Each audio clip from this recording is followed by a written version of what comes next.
नमस्कार, मैं रचना शर्मा चढ़ती कला टाइम टीवी देख रहे सभी दर्शकों का स्वागत करती हूं। आप देख रहे हैं हरियाणा के समाचारों की शुरुआत से पहले एक नजर आज की मुख्य सुर्खियों पर।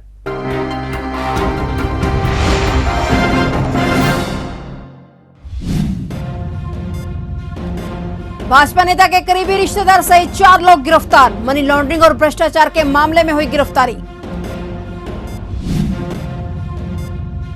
हरियाणा में हुआ बड़ा सड़क हादसा, बस और क्रूजर की हुई जबरदस्त टक्कर। भिड़ंत में 7 लोगों की मौत, 25 घायल। अधिकारियों की नाक तले रोडवेज को लग रहा था लाखों का चूना। हूबहू रंग की चल रही 2 प्राइवेट बसें पकड़ी। प्राइवेट संचालकों में मचा हड़कंप।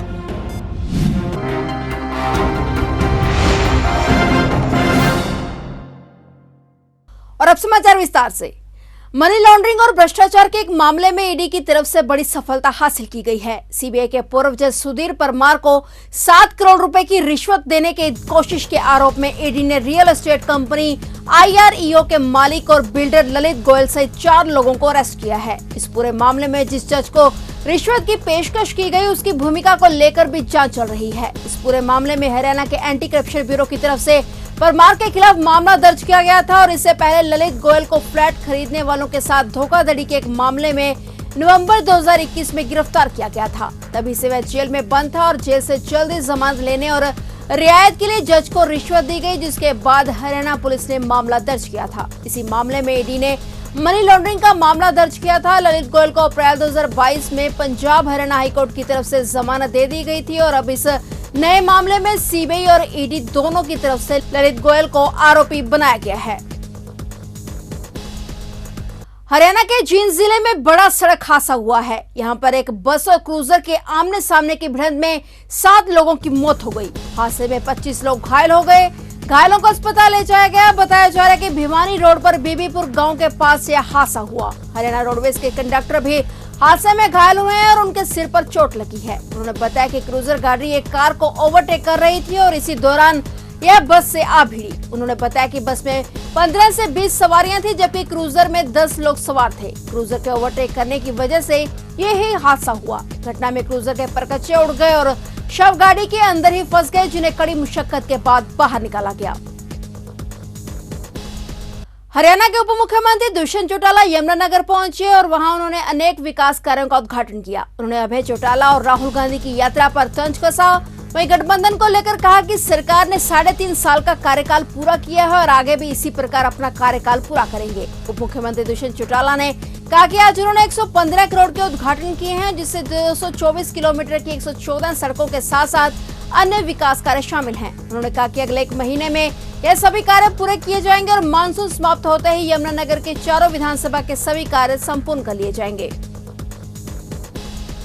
कांग्रेस नेता राहुल गांधी ने सोनीपत के मदीना गांव में किसानों के बीच पहुंचकर खेतों में धान लगाए, जिसकी राजनीतिक गलियार में खूब चर्चा हो रही है। वहीं भाजपा ने भी राहुल गांधी पर तंज कसा है। रोहतक भाजपा प्रदेश कार्यालय में महिला मोर्चा की बैठक लेने पहुंचे भाजपा प्रदेश अध्यक्ष ओम प्रकाश धनखड़ ने राहुल गांधी के इस काम पर चुटकी लेते हुए कांग्रेस पर कटाक्ष किया। उन्होंने कहा कि राहुल गांधी फ्री आदमी है और मौसम अच्छा देखकर खेतों में घुस गए, लेकिन कांग्रेस पार्टी ये जवाब दे कि 8 साल तक किसानों के लिए तैयार की गई स्वामीनाथन आयोग की रिपोर्ट को क्यों दबाए बैठे हुए थे। उन्होंने कहा कि पूरे देश में हरियाणा एकमात्र ऐसा राज्य है जिसमें मौजूदा सरकार ने फसलों का MSP सबसे ज्यादा दिया है और जो कांग्रेस के लोग इसे मुद्दा बनाकर हल्ला मचा रहे हैं, उनसे वे किसी भी मंच पर बहस करने के लिए तैयार हैं।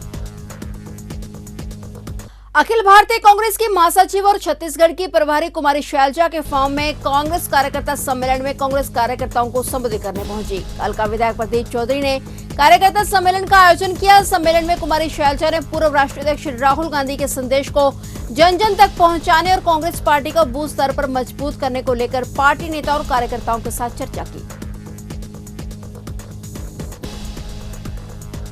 एक कारण आप देख रहे हैं कि आज एरिया के हमारे हल्का क्षेत्र के यहाँ वर्कर आए हैं, आगे वो काम करना चाह रहे हैं, उनकी ड्यूटियाँ लग रही हैं, वो काम करेंगे। देखो ये सवाल रोज हो रहा है, बार बार हो रहा है और हमेशा बोलते हैं हमारी कांग्रेस पार्टी एक राष्ट्रीय पार्टी है और उसमें काम करने का और हर चीज़ की एक प्रक्रिया होती है और ये सब जानते हैं। जो कांग्रेस पार्टी को समझते हैं, कांग्रेस के संविधान को और परंपराओं को समझते हैं।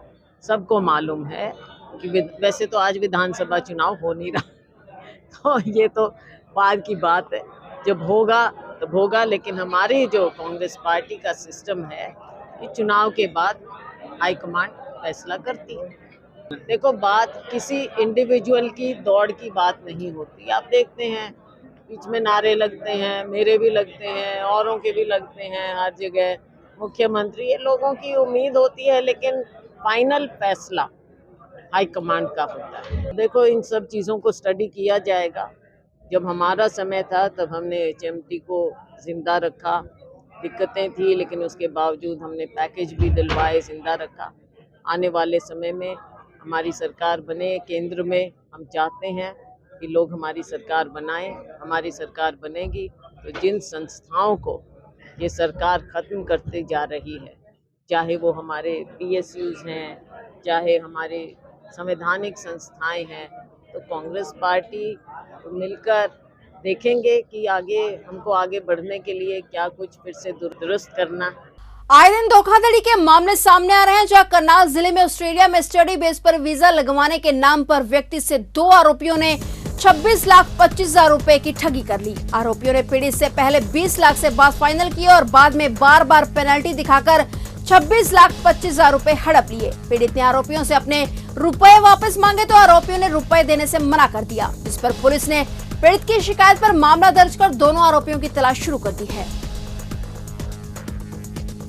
हरियाणा रोडवेज की बसों के हूबहू रंग की चल रही प्राइवेट बसों द्वारा सरकार को लाखों रुपए का चूना लगाया जा रहा है। इतना ही नहीं, ये बसें धड़ल्ले से बस स्टैंड से सवारियां उठाकर अधिकारियों की आंखों में धूल झोंकती हैं। विभाग की हो रही किरकिरी और यात्रियों को मिल रही शिकायतों को लेकर जब RTA विभाग हरकत में आया तो हरियाणा रोडवेज के हूबहू रंग जैसी 2 प्राइवेट बसों को रेवाड़ी बस स्टैंड से पकड़ लिया गया। इन बसों का विभाग ने बस स्टैंड पर ही रंग बदलवाया और 35,000 रुपए का जुर्माना ठोका। माना यह भी जा रहा है कि विभाग को चूना लगाने वाली ये बसें अधिकारियों की मिलीभगत के बिना नहीं चल सकती। गौरतलब है कि अधिक से अधिक सवारियां ढोने के लिए अनेक प्राइवेट बस मालिकों ने रोडवेज के रंग जैसी अपनी बसों को रंगवा लिया है। इस मामले की जांच हो तो सच्चाई सामने आ सकती है।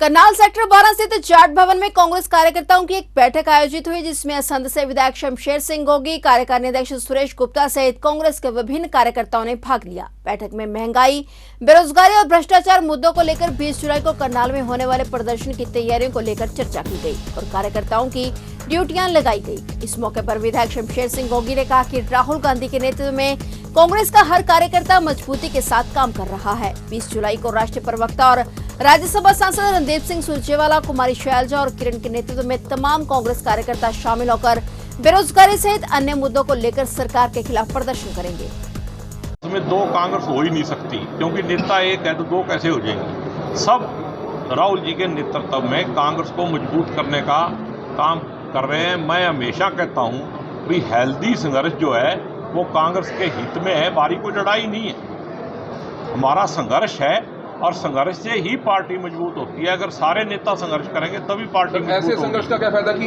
एक परिवार की तरह एक मंच पर इकट्ठे नहीं होते, आप कभी भी अलग अलग हो जाते हैं। इकट्ठे नहीं थे चंडीगढ़ में, सारे एक मंच पे थे।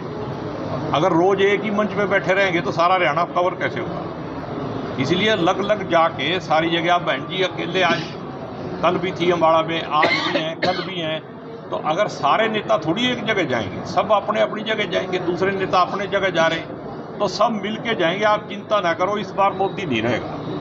परिवार पर बार बार हो रहे हमले और पुलिस की कार्रवाई से असंतुष्ट गांव नाहरपुर के पीड़ित परिवार ने एक बार फिर प्रशासन से इच्छा मृत्यु देने की गुहार लगाई है। गांव नाहरपुर के मनोज कुमार का कहना है कि उस पर और उसकी पत्नी पर दूसरे पक्ष ने जानलेवा हमला किया, जिससे उसके शरीर पर चोट के निशान पड़ गए। मनोज ने कहा कि पहले भी इन आरोपियों के खिलाफ जटलाना पुलिस के थाना में शिकायत दर्ज है, लेकिन पुलिस आरोपी पक्ष पर कोई कार्रवाई नहीं करती है। उसने ये भी कहा कि गृह मंत्री अनिल विज के दरबार में भी न्याय की गुहार लगाई थी, पर न्याय नहीं मिला, जिसके चलते उसने परिवार सहित इच्छा मृत्यु की इजाजत मांगी। ये जनवरी से हो रहा है सर, जनवरी से हमारे ऊपर हमला कर रहे जी घर पे जी। किस मामले को लेकर हुआ था? मंदिर के पैसों को पूछ लिया था जी मैंने, मंदिर का लेन देन था जी, उसके बारे में पता कर लिया था। अभी यहाँ भी ये बताओ जी कितना तुम्हारे पास इकट्ठा है, कितना तुम्हें चलाया दिया और कितना बच रहा है। इस बात से रंजिश खाएगा जी, मेरे ऊपर बार बार हमले कर रहे जी। ये चौथा हमला है जी मेरे घर पर। वो कौन लोग हैं जिन्होंने आपके ऊपर हमला किया? पड़ोसी हैं जी, आपके? मंदिर कमेटी के हैं जी। अच्छा। और आज भी सर उन्होंने मतलब मेरे घर पर हमला करा जी 7:30 बजे से। पहले मेरी दुकान के गाड़ी कबाड़ा काट के घेर दिया जी।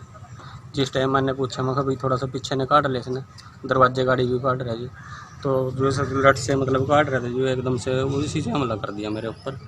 और उसका चाचा जी है, उसका जो डैडी है केहर सिंह जी, वो पहले 26 में जी अंदर रह के भी आ गया जी। तो वो कह रहे अब तो सुमार का जाएंगे कहा, हमें अंदर जाना पड़ गया ना, कम से कम मार का तो जाएंगे कहा जी। उसके केहर सिंह के भाई के लड़के हैं जी, बाबू के 2 जी, एक हरिराम के है जी। ये सारे थे जी मतलब वहाँ पे। मेरी वाइफ को भी मारा जी उन्होंने, या जो बीच छटवान बड़ी। और मतलब जी हमारा जीना मुश्किल है गया जी। हमने पहले भी जी 26 के केस में गृह मंत्री से जी हमने गुहार लगाई थी भी, सर नहीं हमारे को इंसाफ मिलता जी। 5 महीने के केस ने जी, आज तक भी वो लोग अरेस्ट नहीं हुए जी। तो आज भी 6 बंदे उनके बाहर हैं जी उसमें। उसके बाद जी मतलब हमने उसको गृह मंत्री को ये गुहार लगाई, सर नहीं हमारे को आप इंसाफ दे सकते, कम से कम हमें परिवार समेत जी इच्छा मृत्यु की इजाज़त दी जाए, ताकि हम क्या मतलब कहा आपने? इच्छा मृत्यु की इजाज़त दी जाए जी हमारे को। इच्छा मृत्यु मांगी आपने? हाँ जी, इतने परेशान हो गए जी, उसमें लिखित में दिया हुआ जी वहाँ पे। तो फिर उसके बावजूद भी जी प्रशासन कोई कार्रवाई नहीं कर रहा उनका जी, उल्टे मेरे ऊपर केस दर्ज कर रहे जी। अंबाला कैंट एरिया में दिन दिहाड़े घर में घुसकर महिला के साथ मारपीट कर उससे लूट के मामले में पुलिस ने आरोपी को गिरफ्तार कर लिया है। आरोपी आकाश अपने नशे की लत को पूरा करने के लिए इन सभी वारदातों को अंजाम देता था। आकाश के ऊपर पहले भी कई मुकदमे दर्ज हैं। फिलहाल अंबाला पुलिस रिमांड पर लेकर आगे की कार्रवाई कर रही है। आरोपी आकाश के कब्जे से चोरी का सामान भी बरामद हुआ है। इससे पहले भी उसके ऊपर कई क्रिमिनल रिकॉर्ड दर्ज हुए हैं। अंबाला छावनी और महेश नगर के एरिया में पिछले कुछ दिनों से चोरी की और स्नैचिंग की और लूटपाट की कुछ घटनाओं को अंजाम दिया गया था, जिसके ऊपर हमारी स्पेशल हमने जो हमारी लोकल टीम्स हैं उनको टास्क कर रखा था कि इनके ऊपर प्रायोरिटी पे काम करें और इनका पता लगाएं। तो इसी के अंदर जो हमारी एक सबसे जो बड़ी वारदात थी, 21 जून को एक महिला के घर में घुसकर और उसके ऊपर सिर पे और उसके बॉडी पे हॉकी के साथ वार करके उससे उसका पर्स और उसका मोबाइल छीनने की घटना को अंजाम दिया गया था, जिसके अंदर हमने FIR number 357 police station Ambala cantt 394 IPC के अंतर्गत हमने दर्ज की थी।